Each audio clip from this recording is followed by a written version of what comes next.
Hari ini kita mau mendengarkan firman Tuhan, dan firman Tuhan yang seperti saya janjikan sebelumnya, bahwa saya ingin sekali untuk mencoba menggugah selera Anda untuk membaca firman. Pastor Paul sudah memberikan amanat agung untuk kita membaca Roma sampai 2 Tesalonika, dan temukanlah di sana identitas kita dalam Kristus.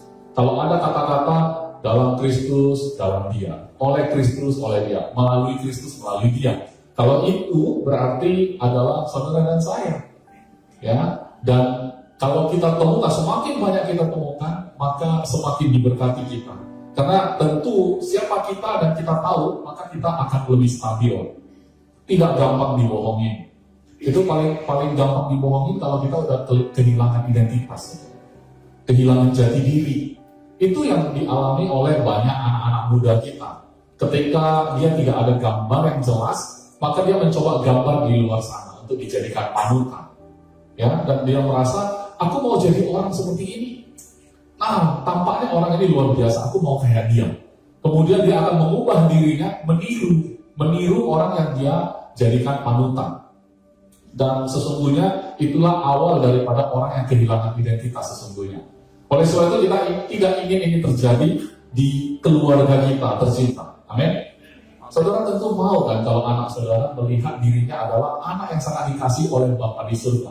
Ketimbang dia melihat ada idola di luar sana dan dia jadikan itu idola, panutan, dan dia mau jadi seperti orang itu.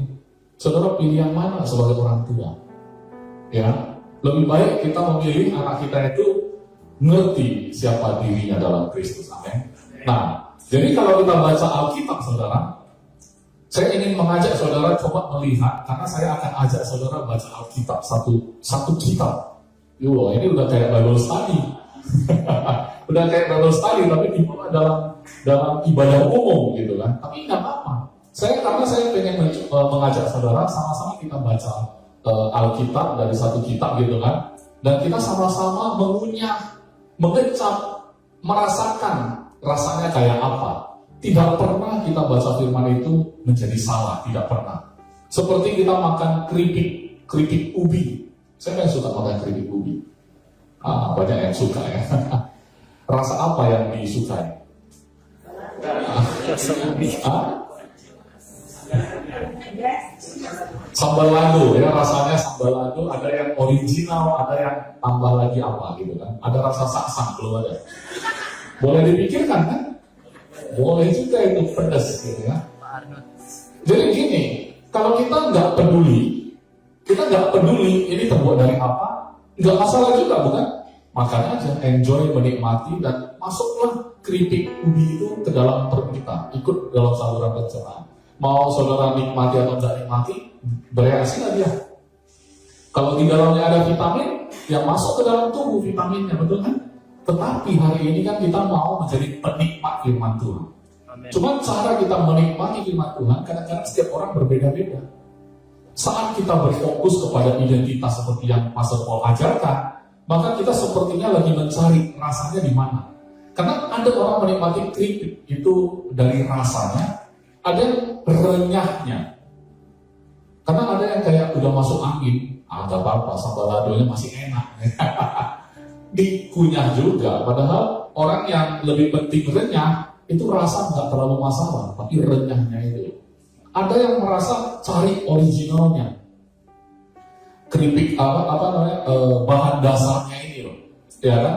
Jadi ubinya itu, ubinya dia mencicip aja dia udah tahu ini datang dari kota apa, desa apa, penghasil ubi terbanyak di Sumatera Utara, di mana itu? Kalau durian,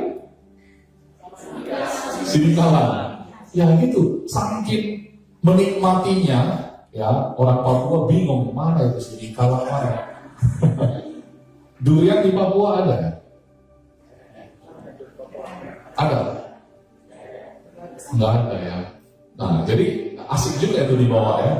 Siapa tahu mereka nggak suka. Siapa tahu.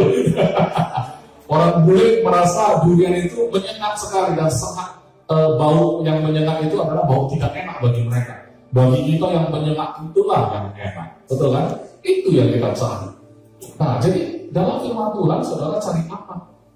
Jangan-jangan yang saudara cari berdasarkan selera Anda, tapi yang Anda makan berbeda, sehingga Anda tidak menikmati. Itu sebabnya banyak orang Kristen baca firman Tuhan tidak menikmati. Kenapa? Karena dia mencari apa yang dia mau.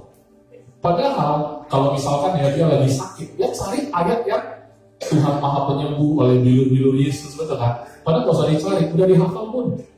Makanya kalau orang lagi sakit, orang Kristen lagi sakit, dikasih ayat-ayat firman Tuhan tentang kesembuhan, nggak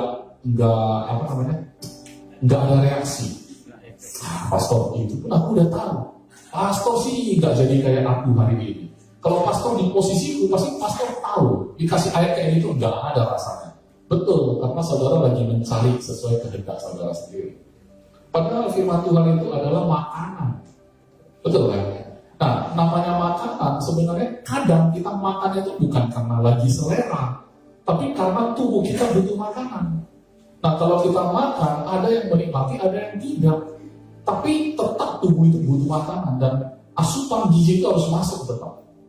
Nggak ada cerita.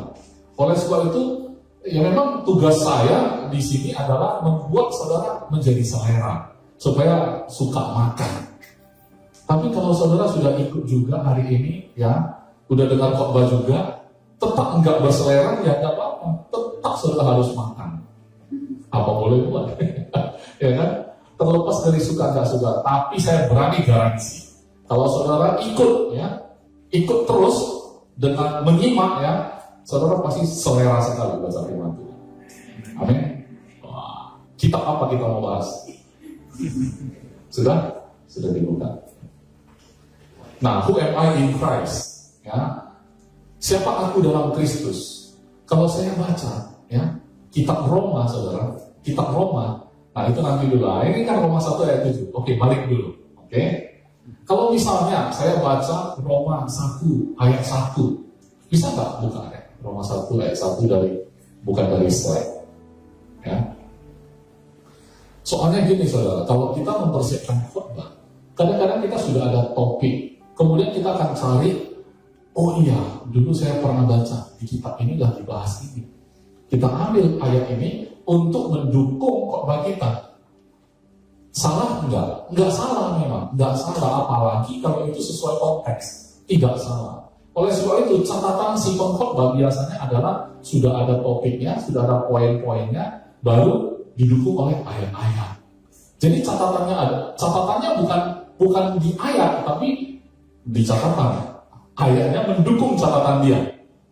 Paham nggak saudara? Tapi hari ini yang saya mau lakukan adalah catatannya ada di ayat. Nggak ada di tempat saya, di catatan saya ini nggak ada catatan khotbah, nggak ada. Karena kita mau baca Alkitab, kita mau baca firman. Nggak ada. Hari ini nggak ada khotbah, ya. Kita sama-sama baca. Dari Paulus, ini jam berapa baru selesai? Nggak lah, sabar ya. Saya cuma mau kutip yang Roma 1 dulu, supaya saudara tahu ya ceritanya. Dari Paulus, hamba Kristus Yesus yang dipanggil menjadi rasul dan dikuduskan untuk memberitakan Injil Allah. Kalau saudara baca kayak gini, itu kan Paulus. Kalau aku kan jemaat AGF.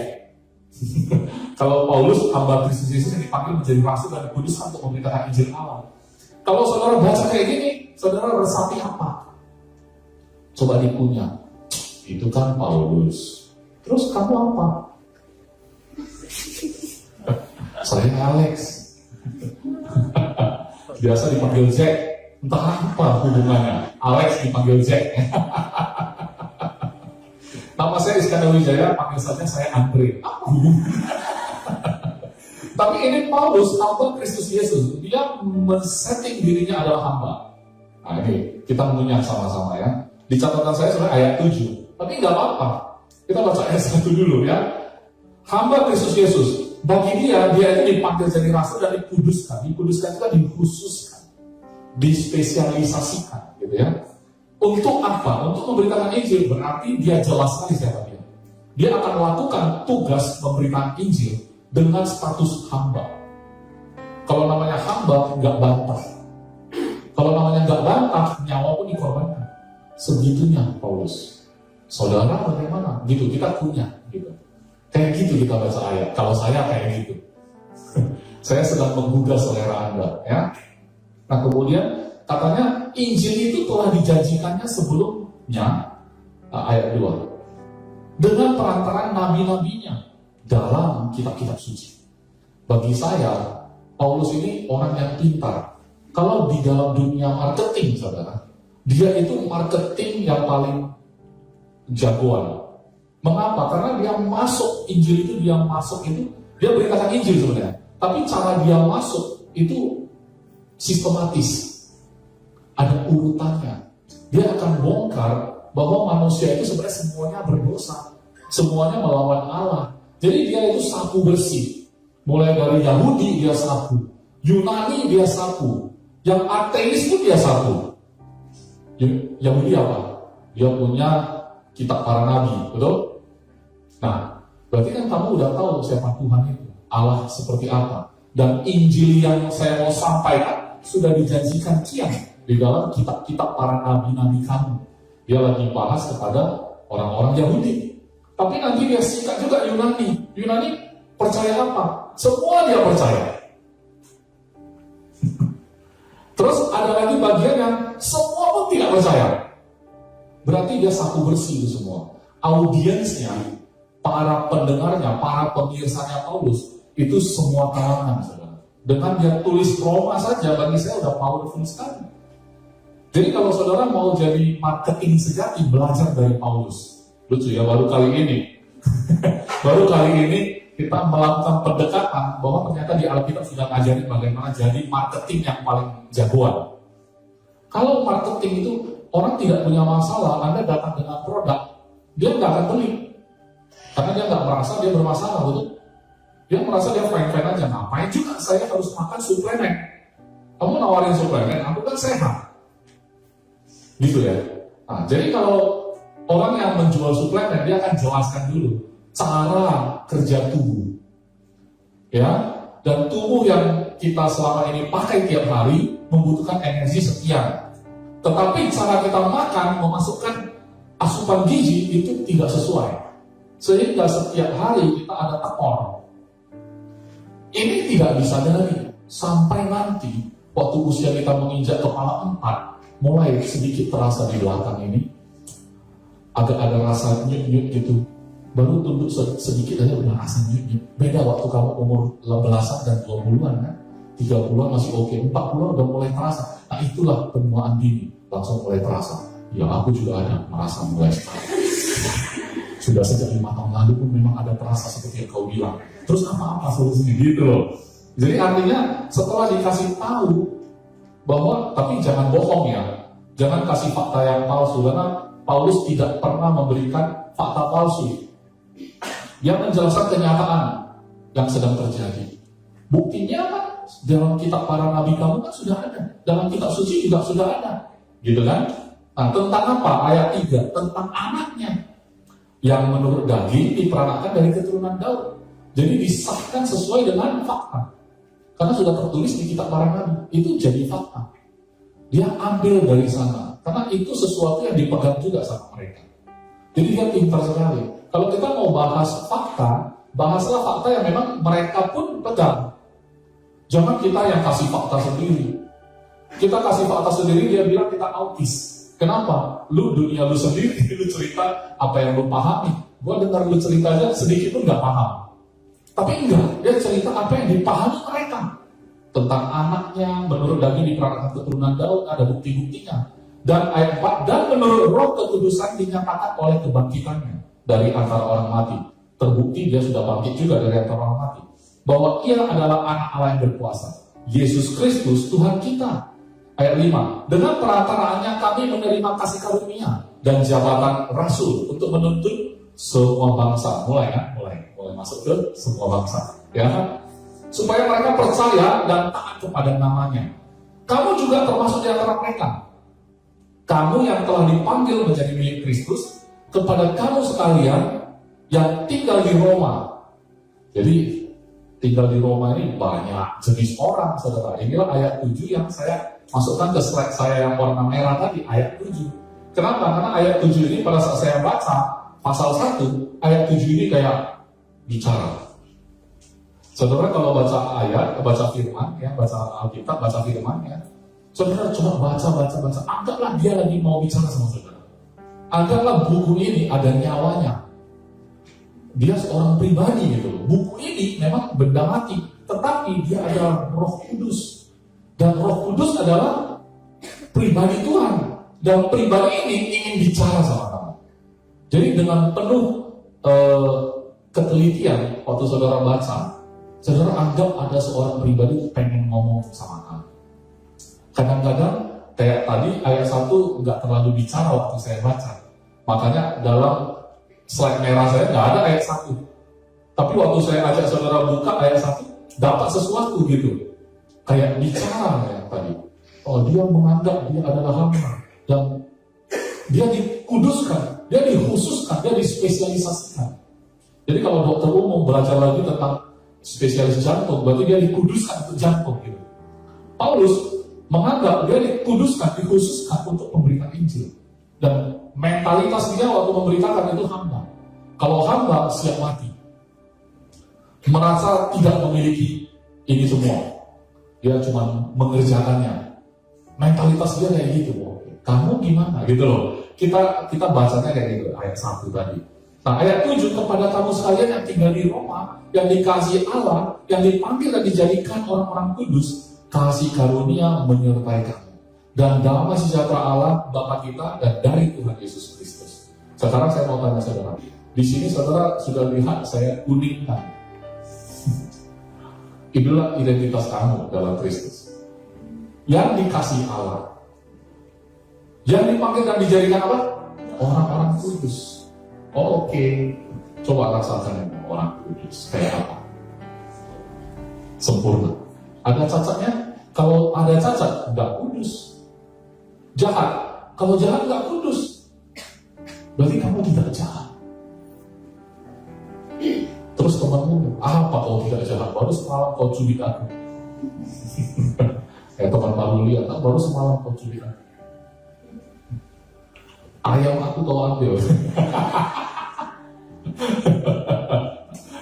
Ya, artinya dunia tidak mengenali kita sebagai orang kudus. Tuhan mengenalimu sebagai orang kudus. Berarti itulah realita yang surga kamu kudus. Realita dunia PR. Orang lihat nggak kudus. Saya mau tanya saudara, menurut saudara, Paulus itu di mata orang dunia, dia orang suci bukan? Coba dulu. Jangan langsung bilang bukan. Saya punya teman, agamanya Buddha. Dalam agama Buddha ada namanya biksu. Biksu itu ada jubah. Dan kalau dia sudah memutuskan jadi biksu, dia meninggalkan keluarga loh. Dia meninggalkan keduniawian. Dan dia menjalani kehidupan yang dikhususkan. Mereka harus menguduskan diri. Dia nggak akan jamah ini, jamah itu dengan sembarangan. Dia akan spesialisasikan hidupnya. Berbeda dengan orang-orang pada umumnya. Walaupun agamanya sama. Tapi orang ini sudah beda. Oke? Nah, itu pun kita lihat mereka itu orang suci. Itu pun kita melihat mereka itu adalah orang spesial. Sudah berbeda jalan hidupnya. Dan sebenarnya saya berani garansi orang-orang di zaman Paulus, ya, walaupun Paulus bilang, saya ini manusia celaka, melakukan dosa lah maksudnya, tidak sempurna maksudnya. Tapi saya yakin di mata orang lain, itu orang kudus. Buktinya, orang dunia mengenal Paulus sebagai Santo Paulus. Santo Petrus, Santo itu apa? Orang kudus, saint. Cuman agak lucu kalau hari ini saya panggil Santo Arnold. Kalau udah bicara santo, mereka nggak menikah. Wah, kudus sekali. Berarti yang menikah nggak kudus ini. Bukan seperti itu kan? Tetapi kita disebut orang-orang kudus. Karena apa? Karena kita dipanggil dan dijadikan orang kudus. Ini rupanya kalau saya punya hati saudara, orang kudus ini bukan saya berusaha menjadi kudus, tapi dijadikan. Nah itu juga punya coba. Dijadikan kudus, udah dipanggil, dijadikan. Berarti yang menjadikan bukan kita sendiri. Ya, ada satu kuasa yang lebih luar biasa yang menjadikan di atas kita. Ya pasti Tuhan gitu ya. Dan kasih karunia menyertai kamu katanya. Jadi kasih karunia itu bukan yang dicari, bukan yang dikejar. Justru Dia yang menyertai. Ya, dan damai sejahtera dari Allah Bapa kita dan dari Tuhan Yesus Kristus. Berarti kita sudah aman. Ya. Kalau kita masuk ke ayat 8, bukan kayak Alkitab lagi ya. Pertama-tama aku mengucap syukur kepada Allahku ya oleh Yesus Kristus atas kamu sekalian, sebab telah tersiar kabar tentang imanmu ke seluruh dunia, karena Allah yang kulayani dengan segenap hatiku dalam pemberitaan Injil anaknya adalah saksiku. Oke, nggak apa-apa. Jadi Paulus melanjutkan. Pertama-tama aku mengucap syukur kepada Allahku oleh Yesus Kristus atas kamu sekalian. Jadi Paulus bersyukur pada Tuhan untuk orang-orang Roma. Kenapa dia bersyukur? Sebab telah tersiar kabar tentang iman mereka di seluruh dunia. Berarti kayak garam dan terang dunia kemarin. Itu bisa tersiar kabarnya. Katanya durian Sidikalang bagus. Itu bukan orang Medan saja yang tahu, betul? Orang Singapura mungkin tahu. Artinya orang-orang percaya di Roma itu iman mereka itu bisa tersiar. Itu kabarnya di Roma ada sekelompok orang yang agak ini skisir ya. Udah ditulis. Thank you. Karena sudah tersiar kabar tentang iman mereka di seluruh dunia, dia mengucap syukur. Lihat ayat 9. Karena Allah yang kulayani dengan segenap hatiku dalam memberitakan Injil anaknya adalah saksiku. Ngeri ya, saksinya bukan manusia, Allah jadi saksi.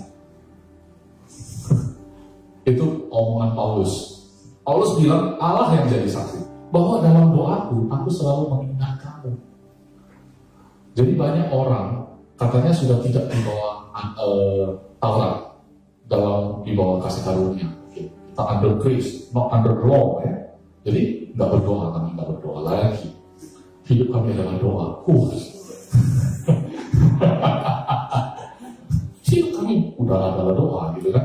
Jadi kami nggak kayak orang-orang yang farisi itu doa-doa gitu, enggak.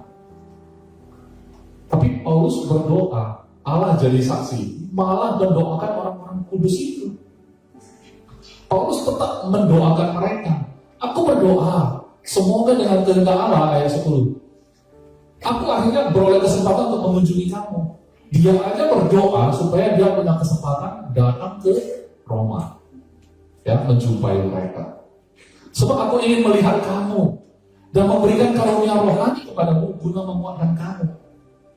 Jadi, kalau di sini saya melihat sesuatu hal dari dimensi yang berbeda. Kenapa Paulus pengen ketemu muka dengan muka? Emangnya memberikan karunia rohani itu harus ketemuan? Bukankah bisa dari jarak jauh? Ini kan urusan rohani, spiritual. Masa ada terpaut dengan jarak? Jarak jauh aja kasih karunia rohani. Saya mendapati bahwa ternyata kalau memang bisa semuanya online aja. Semuanya online aja. Atau mungkin karena waktu itu belum ada video call, makanya harus datang. Mungkin pastor sekarang sudah ada video call, nggak usah langsung datang. Tapi nggak bisa. Hidup itu adalah perjumpaan antara saudara dan saya. Semakin sering kita berjumpa, semakin menangkap hidupnya. Oh, inilah pastor kami. Oh, inilah sifatnya yang asli. Oh, inilah kayak cara berpikirnya. Selama ini kami lihatnya cuma di tayangan YouTube. Ya, itu pun belum ku like, belum ku share, belum ku subscribe. Nanti like lah, subscribe, share gitu kan. Terus komen, amin pastor gitu. Ada beberapa yang sudah lakukan ya. Nah, jadi tapi bukan seperti itu.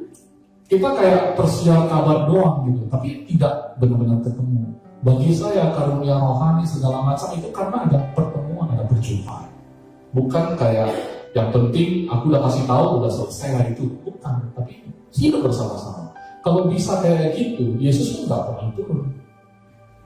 Nggak perlu hidup di sana bersama mereka, merasakan pengkhianatan, merasakan kecapekan, lelah loh dia jalan-jalan dari satu tempat ke tempat lain, terus dicaci, dihujat, wah akhirnya ditikam, akhirnya disalibkan. Dia jalani semua loh. Kenapa nggak langsung cuma ngomong aja udah selesai? Enggak. Tapi saat orang merasakan keberadaan dia, akhirnya mulut terbungkam. Betul ya ternyata. Nah seperti itulah kita kecap. Jadi nggak bisa kita baca firman itu kayak dulu istri saya suka bilang gini, kamu mintalah sama Tuhan. Loh, kok kamu nggak langsung minta? Kayaknya kamu lebih dekat. Kalau kamu yang minta rasanya lebih gampang dapat. Salah nggak? Hah? Kalau dari sisi saya nggak salah. Saya orangnya memang GR. Tahu juga ya kan gitu kan. Tapi sebenarnya salahnya di sisi dia. Gitu loh. Jadi kalau saudara merasa saudara berdoa dan Tuhan dengar saudara, itu benar. Itu benar. Anggap saja Pastor Iskandar yang doa masih kalah sama Pak Arno yang doa. Anggap saja, anggap gitu, nggak apa-apa. Tapi saya anggapnya beda. saya doa Tuhan lebih dengar. Gitu. Kenapa? Sangat personal. Seperti anak saya yang dua. Ya, papa lebih sayang aku. Itu kan GR-nya sendiri. Sayangnya sama, tapi resahnya beda. Betul kan? Firman Tuhan sama, tapi yang mau baca sama yang tidak mau baca banyak sekali variasinya. Ada yang suka baca, ada yang sama sekali nggak suka. Ada yang sentuh pun nggak. Dia lebih suka dengan korban. Tapi mengecapnya itu beda, saudara. Itu yang kita mau hindarkan supaya anak-anak Tuhan itu bertumbuh itu seimbang. Suami istri itu harus sepadan. Makanya seandainya pun kalau istri saya merasa kalau doa saya itu lebih gampang dijawab Tuhan, dia merasa beruntung karena dia istri saya gitu. Ya kan?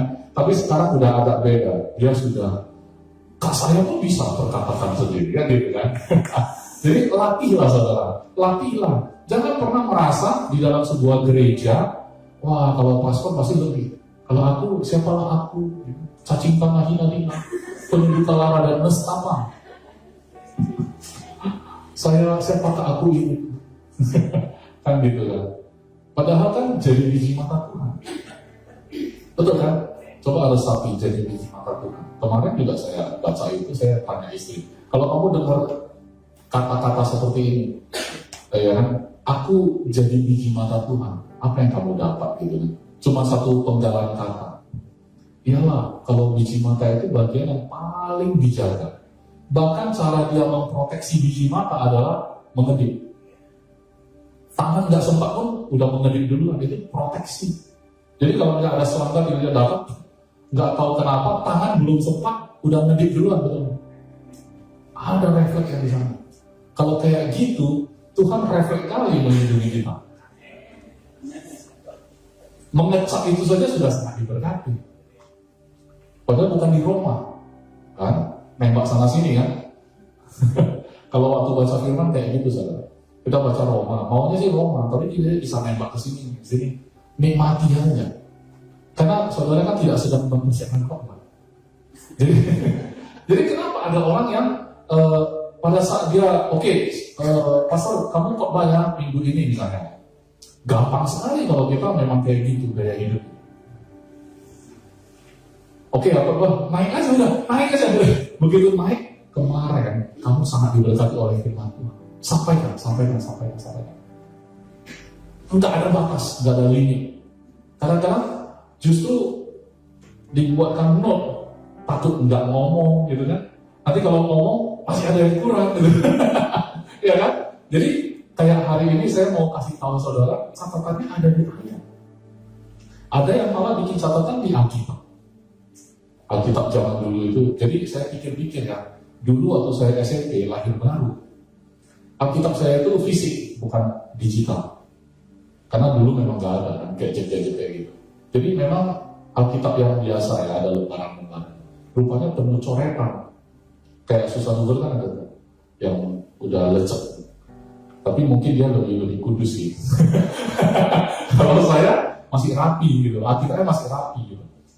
Jadi ada juga saya tulis-tulis coret-coret, tapi itu kan pengertian saya yang hari itu, waktu itu, tahun itu. Hari ini saya sudah beda lagi kan. Mungkin pengertian saya berubah, tapi ayatnya kan tidak berubah. Jadi mendingan catatannya ada di ayat. Ya kan? Gak usah khawatir, nanti salah tangkap nggak ini? Tidak sesuai konteks nggak ini? Nggak apa-apa. Gak usah khawatir lah. Gak usah khawatir. Ya, kalau omongan orang tua, kadang-kadang somehow tidak tahu gimana. Kadang-kadang memang gak pakai konteks. Aku mengasihimu. Oke lah, pakai konteks apa coba?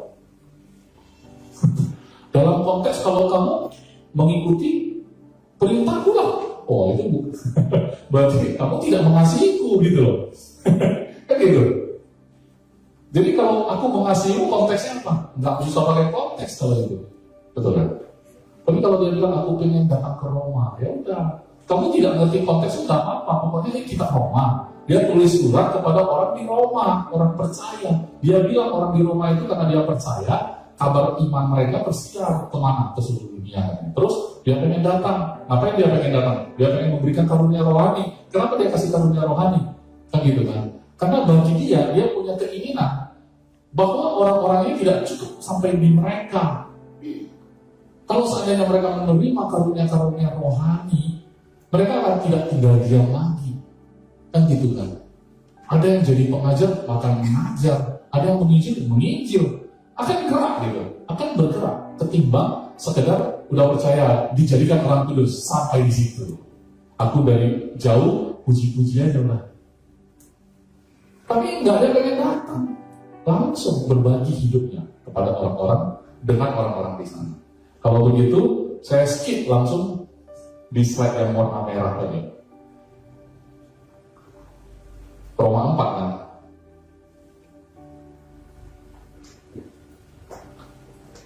Nah, Roma 4 ini sebenarnya dia lagi bahas tentang Abraham. Berarti kan dia lagi ngomong sasarannya kepada orang Yahudi. Betul kan? Jadi ayat 6-nya begini, seperti juga Daud menyebut berbahagia orang yang dibenarkan Allah, bukan berdasarkan perbuatan. Loh, Daud hidup di zaman apa? Yesus belum datang, zaman raja, ya kan? Dan waktu itu Taurat. Tapi Taurat itu dibenarkan, diseleksi berdasarkan perbuatan, betul kan? Memenuhi syarat atau enggak, itu kan zaman Daud. Tapi rupanya di zaman seperti itu, Daud bilang begini, berbahagia orang yang dibenarkan Allah bukan berdasarkan perbuatan. Berarti Daud bisa melihat masa depan, bahwa ada harinya nanti manusia dibenarkan bukan karena perbuatan. Bayangkan, orang tinggal dalam perjanjian lama, Raja Daud bisa melihat masa yang akan datang. Ngeri ya? Berapa tahun itu sendiri? Daud memerintah sampai Yesus datang. Berapa? 2000 ya? Nggak sampai kayaknya, nggak sampai. Tapi lama sekali. Pak Ahmad tahu 100 tahun ke depan. Besok aja aku nggak tahu mau jadi apa. Tapi Daud sudah melihat itu. Artinya apa? Karena sudah ada di kitab para nabi. Dari keturunannya, keturunan Daud, dari keturunan dia loh, akan lahir sang juru selamat. Kalau itu sudah lahir, manusia dibenarkan bukan karena perbuatan. Karena dia sudah tahu. Dan lewat benihnya sendiri. Bayangkan saja. Berarti kalau kita sudah menerima janji Allah, lihatlah masa depan. Tahun depan, tema kita adalah see the unseen. Lihat hal yang tidak kelihatan. Melihat yang tidak kelihatan. Bahasa Indonesia jadi kurang keren ya. see the unseen. Bahasa Indonesia, melihat yang tidak terlihat. Apa itu? Maksud pastor ngintip gitu. Melihat yang tidak kelihatan. Coba, Daud itu melihat masa depan yang belum kelihatan. Ayo kita latih mulai hari ini. Kenapa? Karena ekonomi dunia mengatakan 2023 gelap. Berarti mereka nggak bisa lihat apa-apa. Saudara bisa. Saudara tahu kan 2023 kata orang gelap? Resesi. Saya mau bilang, resesi itu nggak pakai aba-aba.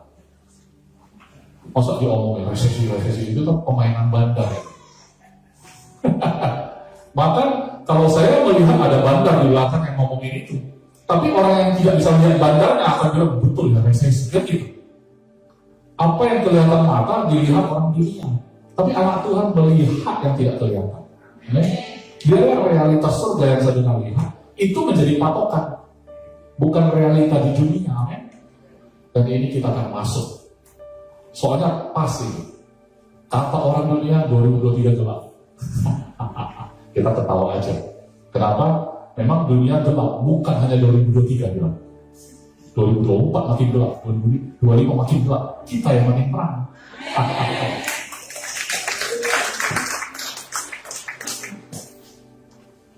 Ya memang begitu.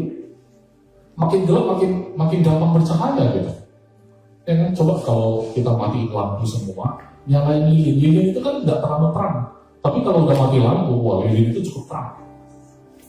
Padahal terangnya kita tuh nggak seperti lilin, karena kita sumber cahaya. Beda lagi ceritanya. Makanya saya bilang kalau di tengah dunia yang kacau, cuman jujur aja udah menonjol.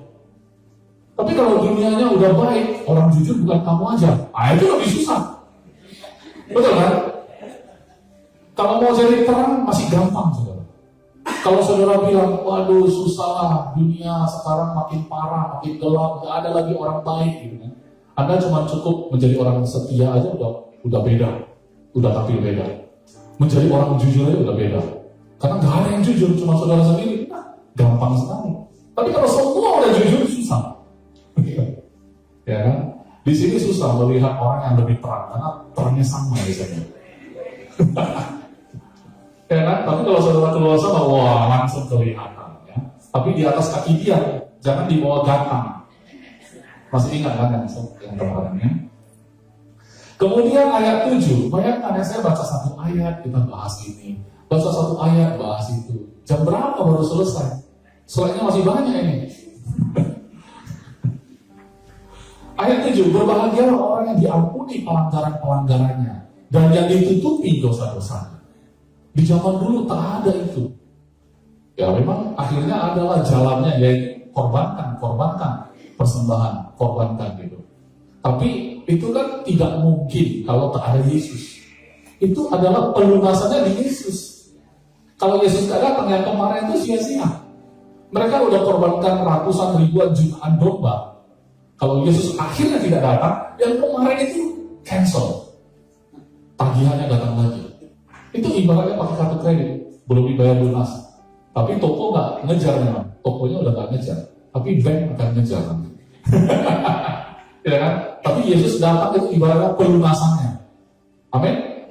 Oh, akhirnya ada jalur untuk mereka di zaman dulu. Kan gitu kan? Ayat 8, berbahagialah manusia yang kesalahannya tidak diperhitungkan Tuhan kepadanya. Ya, kalau orang baik, tanda petik ya, dia merasa dirinya cukup baik, baca kayak gini nggak terasa. Ya, manusia kesalahannya tidak diperhitungkan. Saya kan memang nggak ada salah. Tuhan mau hitung apa? Saya kan nggak ada nyakitin orang. Saya kan nggak mengkhianati orang. Saya nggak bohong. Saya orang baik. Tuhan mau perhitungan salah apa? Coba cari salah saya apa? Nah, kalau kayak gitu, baca kayak gini nggak terasa. Tapi kalau kita tahu betapa bobroknya kita, ayat seperti ini sangat signifikan. Sekarang pertanyaannya, saudara merasa saudara orang baik atau tidak? Kalau orang zaman dulu itu konsekuen. Waktu zaman Rasul, zaman Yesus itu orang konsekuen.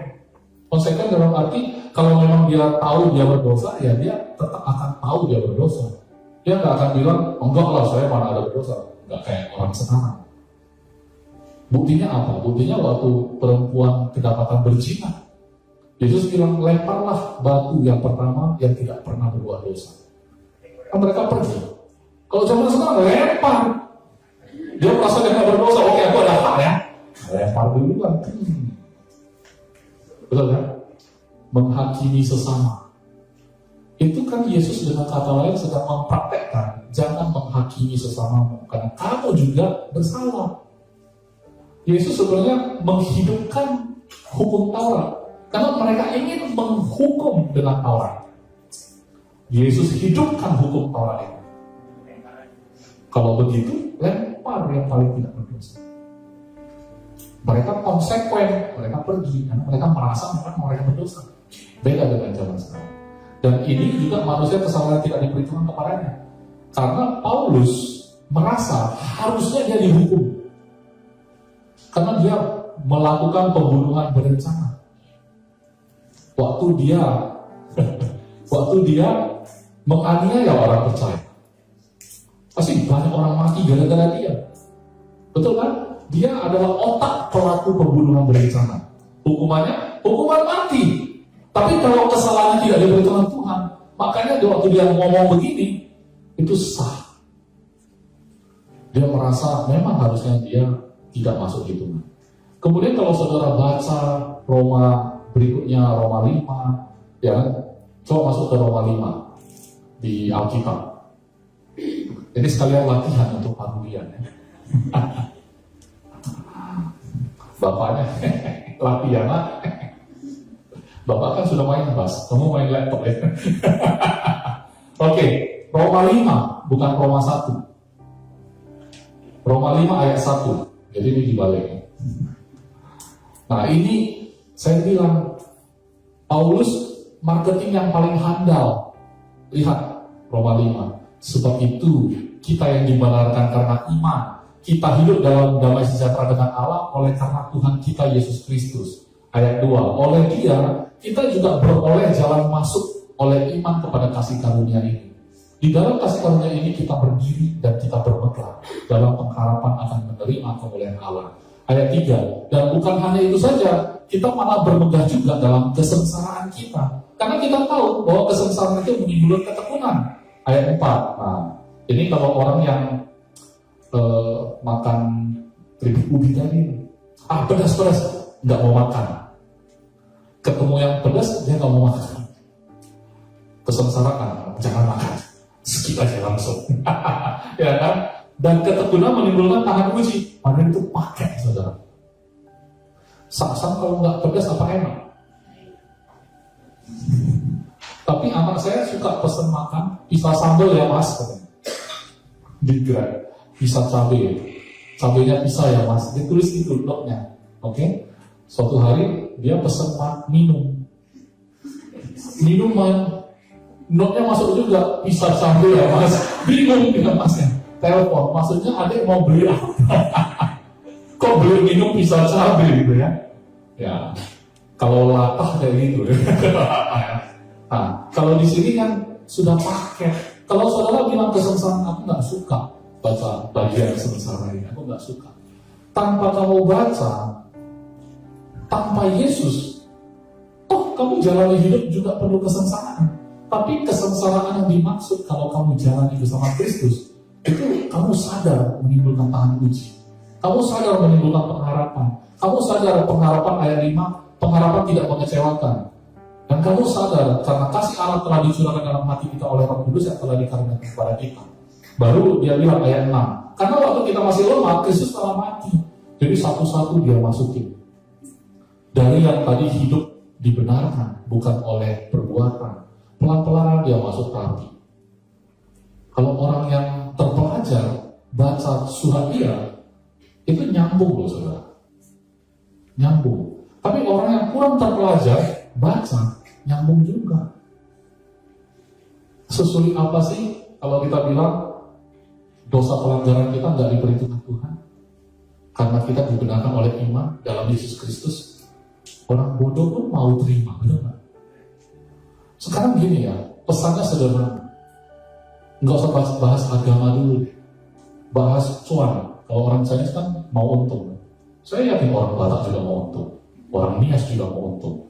Siapa sih suku di dunia ini yang nggak mau untung? Kalau yang untung itu semua mau. Nggak lihat ras. Orang Papua suka yang untung-untung.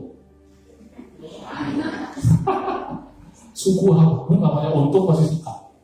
Kalau saya bilang, kamu kalau berdosa, kamu harus dihukum, masuk neraka dong. Terus satu lagi, kamu memang harusnya masuk neraka. Tapi orang datang, ada Tuhan yang cipta kamu itu, dia datang menggantikan kamu. Dia jadi manusia, dia gantikan posisi. Sehingga kamu tidak perlu masuk neraka. Oh yang benar, ya terserah kamu mau percaya enggak. Kalau kamu percaya yang nanti masuk neraka, boleh juga, tapi belum tentu benar. Tapi kalau ini juga belum tentu benar. Tapi kalau benar, kamu nggak jadi masuk neraka. Lu mau pilih yang mana? Orang yang simpel tuh mau pilih yang untung. Oke, pesan untuk orang yang dengar video ini. Kalau sudah masih untung, kenapa lu cari yang buntung? Ya kan? Toh dari dulu saya sudah katakan bahwa Yesus itu gantikan posisimu. Kalau kamu merasa itu nggak masuk akal, jadi yang masuk akal apa bagimu? Saya kan nggak tahu. Saya yakin yang kamu yakini juga nggak masuk akal. Kalau sama-sama nggak masuk akal, kenapa mau terima yang rugi? Betul nggak, saudara? Karena setahu saya, terima Yesus nggak masuk akal. Untung udah pasti. Kalau kak saya bilang saya sayang anak saya, terus dia pakai inteleknya, mana mungkin? Kan aku belum berbuat apa-apa untuk bapak. Jangan-jangan bapak hoax ini, hoax. Bapak bilang sayang. Padahal aku belum cari duit kasih bapak. Iya, tapi kan kamu anakku, aku sayang kamu. Hoax ini. Terserah. Yang rugi siapa? Udah dikasih tahu, aku bapakmu. Aku sayang kali sama kau. Kau tak percaya. Yang rugi siapa? Yang tak percaya ini yang rugi. Oke? Ya, oke. Roma 8. Oke. Ini yang dengar pasti nanti bilang, kok sasarannya aku terus gitu. Ayat 1. Demikianlah sekarang tidak ada penghukuman bagi mereka yang ada di dalam Kristus Yesus. Oke. Kalau satu ayat ini kita pegang saja, saudara udah kayak ada satu kartu kalau main permainan di mana? Kayak Dufan, Dunia Fantasi, Mickey Holiday, atau Universal Studio gitu kan, tempat-tempat arena permainan. Itu kan di dalamnya banyak permainan. Tapi setiap kali mau main harus bayar. Setiap kali mau main ini bayar lagi gitu kan. Itu di mana itu sistem kayak ini? Di pasar malam. Mau main satu bayar satu, mau main yang kedua bayar lagi, mau main yang ketiga bayar lagi. Tiba-tiba kamu dikasih satu tiket, boleh main sepuasnya. Ya kan? Jadi ini kayak ayat yang kebal hukum ini. Tapi dia sudah setting dulu sebelum masuk ke ayat ini, saudara. Sistematis, udah dijelaskan. Ingat, kamu orang benar, kamu dikuduskan. Kamu dijadikan orang benar dalam Kristus Yesus. Tapi ingat, hamba. Kan gitu. Tapi ingat, mentalitas kita bukanlah semau gue. Tapi ingat, kalau kamu melakukan kesalahan lagi, karena kamu mungkin tanda petik lupa, bodoh, tidak sengaja, atau apapun, ingat, tidak ada penghukuman bagi mereka yang ada dalam Kristus Yesus. Kalau kita ikut sistematisnya, kita nggak akan salah kaprah. Gara-gara satu ayat ini, aku main kayak tiket terusan itu tadi. Main sepuasnya, suka-suka itu. Ya kan? Orang yang jaga aku pukul-pukulin. Nggak termasuk itu, saudara. Main aja, jangan pukul petugasnya. Itu tempat bermain. Main sepuasnya, bukan mukul sepuasnya. Kamu tidak dihukum, bukan berarti berdosalah sepuasnya, bukan. Betul kan? Paham ya kalau kayak gini? Paham. Kemudian masuk ke ayat 14 Roma 8. Saya percepat lah ya, karena kita nanti kan mau acara lagi. Roma 8 ayat 14. Semua orang yang dipimpin roh Allah adalah anak Allah. Ayo, kalau Anda stop sampai Roma 8 ayat 1 tadi itu, bisa nggak ya roh Allah memimpin kita untuk berdosa? Ayo, harus lengkap ya. Kalau kita dipimpin roh Allah adalah anak Allah katanya. Nggak mungkin dipimpin roh Allah untuk berdosa terus. Nggak mungkin. Dosa itu bukan sifatnya Allah. Dan roh Allah yang punya sifat tidak ada dosa sama sekali memimpinmu. Mana mungkin memimpinmu untuk berbuat dosa sepuasnya kemudian tetap tidak ada penghukuman, betul? Tidak mungkin, sama sekali tidak mungkin. Ayat 15. Sebab kamu tidak menerima roh perbudakan yang membuat kamu menjadi takut lagi, tetapi kamu telah menerima roh yang menjadikan kamu anak Allah. Dan roh itu berseru, oleh roh itu kita berseru, ya Aba, ya Bapa. Ayat 16. Roh itu bersaksi bersama-sama dengan roh kita. Jadi kita, bahkan roh kita pun tidak kesepian. Kalau misalkan ya saya bayangkan, kalau saya mengasingkan diri, saya menjalani kehidupan yang menyucikan diri saya sendiri, betapa kesepiannya saya. Betul kan? Kalau saya benar-benar bisa menjalani kehidupan yang sangat suci, saya mungkin bertapa ya, mengasingkan diri, tidak mau sentuh lagi yang duniawi, uang, tidak mau sentuh. Istri, anak, oke, nggak mau sentuh lagi. Saya naik ke atas gunung sendirian, mengasingkan diri. Saya nggak akan terlibat lagi perasaan duniawi. Dengan demikian pertanyaan saya, kesepian nggak kamu? Tapi dalam Tuhan nggak kayak gitu. Bahkan roh Allah itu bersaksi bersama-sama dengan roh kita bahwa kita adalah anak-anak Allah. Dan ayat 17, dan jika kita adalah anak, maka kita juga adalah ahli waris. Maksudnya, orang-orang yang berhak menerima janji-janji Allah, yang akan menerimanya bersama-sama dengan Kristus. Yaitu jika kita menderita. Nah, itu lagi pedas ya. Ada yang pedasnya, ada yang manisnya, ada yang asin. Bercampur. Itu yang bikin enak, saudara. Itu yang bikin enak. Dan ngomong-ngomong saudara, soal menderita ini hanya terjadi selama kita hidup di dunia. Nanti waktu di surga saudara akan merindukan masa-masa ini.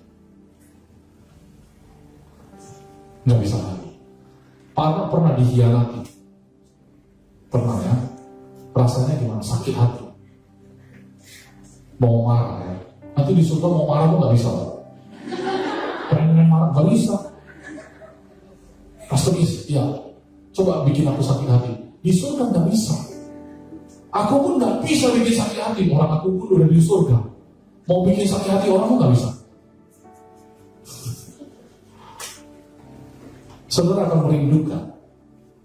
Jadi kalau masih ada rasa-rasa pedas-pedasnya di sini, ya kan, menderita bersama-sama dengan Dia supaya kita juga dipermuliakan bersama-sama dengan Dia. Bagi aku, penderitaan yang dimaksudkan selama kita terima Yesus, berjalan bersama Kristus, dipimpin oleh Roh Allah. Penderitaan Dia maksud itu bukan sesuatu yang kayak setiap hari dipukulin orang, enggak kayak gitu. Enggak kayak gitu.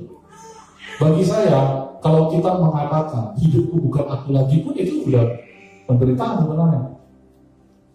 Mungkin kita ngomongnya enak karena kita merasa hidup kita nggak enak. Hidupku bukan aku lagi karena lagi nggak enak. Tapi kalau lagi enak disuruh ngomong gitu, hidupku bukan aku lagi. Sekarang gini ya, saudara misalnya di dompet hari ini di kantong saudara, saya nggak tahu isinya berapa. Mungkin tadi sempat ke ATM, ambilnya agak banyak karena mau makan siang nanti bareng keluarga. Tiba-tiba kita dengar, hidupku bukan aku lagi, ayo serahkan dompetmu semua. Tapi kalau masalah, ya hidupku bukan aku lagi, serahkan semua. Tapi kalau kita merasa memiliki, yang menurut kita enak, disuruh sangkal, menderita.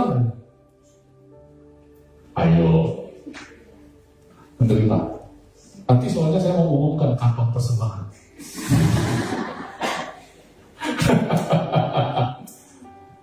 Anggaplah itu untuk menerima kemuliaan. Nanti kan kita dipermuliakan bersama-sama dengan dia.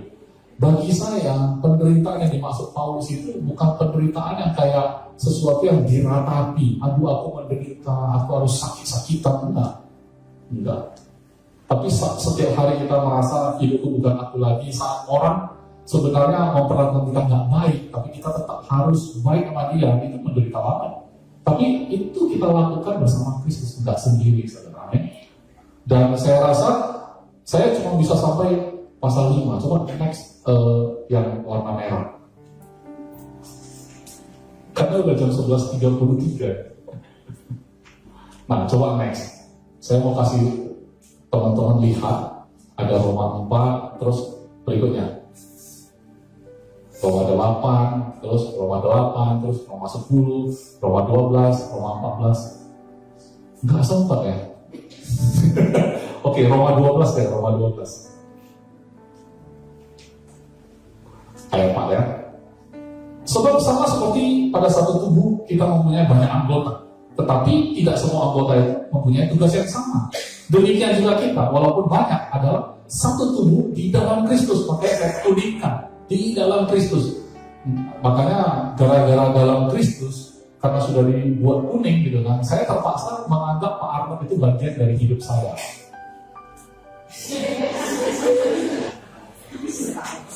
Sebenarnya ini romantis, tapi gak cocok kan ngomong sama Pak Arnold ya. Rasanya romantis tapi gak cocok gitu. Karena kita satu tubuh di dalam Kristus, Pak, terpaksa. Saya menganggap Bapak adalah bagian dari hidup saya. Kita sebagai Agape Grace Family, kita itu tubuh Kristus. Walaupun kamu bilang, ya kan, enak aja dia itu. Datang tinggal ngomong-ngomong. Datang tinggal khotbah. Kita persiapan kabel-kabel ini, enak aja. Dapat nama pastor pula ada di sana. Ya, tapi kalau kita tahu fungsinya beda, kita sama-sama senang bahwa tubuh ini bergerak semestinya. Gereja ini melayani dengan semestinya. Saya tahu tugas saya sepertinya ya udah saya bagikan perjamuan, saya bagikan tanpa persembahan gitu kan. Tapi kan kita nggak hitungan. Karena kalau saya khotbah di depan, saudara harus melihat bahwa ini adalah bagian yang sama. Sebenarnya kalau ini ada pahalanya, saudara, kita bagi rata kok. Tenang. Kalau ada pahala, saudara, ini bagi rata sebenarnya. Paham ya maksudnya? Tapi syukurnya kita nggak hitung-hitungan pahala. Pahala kita udah terlalu besar kan ya. Tapi kalau saja ada bagi rata ini, tenang aja. Nggak dikenal orang pun nggak apa-apa. Betul kan? Sama juga dengan ketika saudara di luar sana beritakan Injil. Sesuatu yang mungkin tidak saya lakukan. Misalnya. Tapi karena saudara adalah bagian dari Agape Grace Family, satu tubuh dalam Kristus. Saudara lakukan itu di luar, kalau saudara ada pahala, kamu harus bagi aku. Gitu. Kenapa? Karena kita satu tubuh yang sama. Jadi nggak ada hitungan, saudara. Lakukan apa yang memang Tuhan taruh dalam hatimu, dan kamu sendiri pun sudah tahu itu fungsinya. Maka kita tinggal satu kata, berfungsi. Amin. Selama kita berfungsi, ini kita satu tubuh. Kemudian sampai ayat 5 ya. Demikian juga kita walaupun banyak adalah satu tubuh dalam Kristus, tapi kita masing-masing adalah anggota yang seorang terhadap yang lain. Ayat 6, demikianlah kita mempunyai karunia yang berlain-lainan menurut kasih karunia yang dianugerahkan kepada kita. Titik 2 ya, jika karunia itu adalah bernubuat, baiklah kita melakukannya dengan iman kita. Jadi kalau kita karunia bernubuat, berfungsilah. Oke? Kemudian apa? Jika karunia untuk melayani, maka baiklah kita melayani. Jika karunia untuk mengajar, baiklah kita mengajar. Jika karunia untuk menasehati, baiklah kita menasehati. Siapa yang membagi-bagikan sesuatu adalah melakukannya dengan hati yang ikhlas. Siapa yang memberi pimpinan hendaklah yang melakukannya dengan rajin.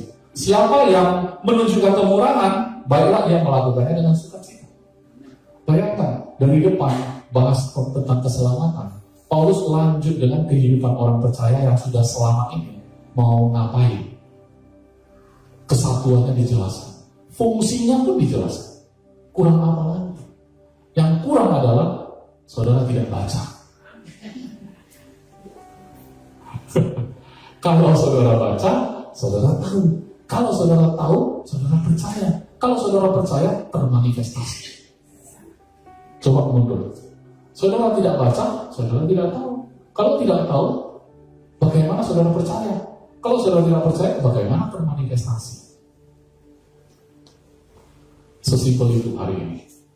Saudara diberkati. Mari kita bangkit berdiri, kita berdoa.